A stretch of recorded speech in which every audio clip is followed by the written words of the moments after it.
বৃষ্টিহীন আকাশে ঢাকায় আজও কমছে না গরমের দাপট। সকাল থেকেই কড়া রোদ অনুভূতি বাড়িয়েছে গরমের। দিনের প্রথমার্ধের আবহাওয়া প্রধানত শুষ্ক থাকবে। একই সঙ্গে তাপমাত্রা প্রায় অপরিবর্তিত থাকতে পারে। ২১ অক্টোবর বাংলাদেশ আবহাওয়া অধিদপ্তর থেকে এই তথ্য জানানো হয়। এলএমই সার্টিফাইড বিশ্বসেরা কপারে তৈরি ওয়ালটন কেবলস, যা আপনার স্থাপনাকে রাখবে সব সময় নিরাপদ। এতে বলা হয়েছে, আজ অস্থায়ীভাবে আংশিক মেঘলা থেকে মেঘলা আকাশ থাকতে পারে, তবে সারাদিনের আবহাওয়া প্রধানত শুষ্ক থাকবে। এ সময় উত্তর ও উত্তর পূর্ব দিক থেকে ঘন্টায় ৬ থেকে ১২ কিলোমিটার বেগে বাতাস প্রবাহিত হতে পারে।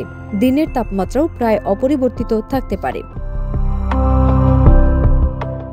অন্যদিকে গতকাল আবহাওয়া অধিদপ্তর থেকে প্রকাশিত সারা দেশের আজকের সম্ভাব্য পূর্বাভাসে জানানো হয়, চট্টগ্রাম বিভাগের ২-১ জায়গায় বৃষ্টি অথবা বজ্রসহ বৃষ্টি হতে পারে। এছাড়া দেশের অন্যত্র আংশিক মেঘলা আকাশ সহ আবহাওয়া প্রধানত শুষ্ক থাকতে পারে।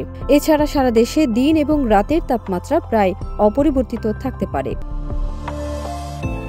ফারজানা নিকিতা, দেশ রূপান্তর।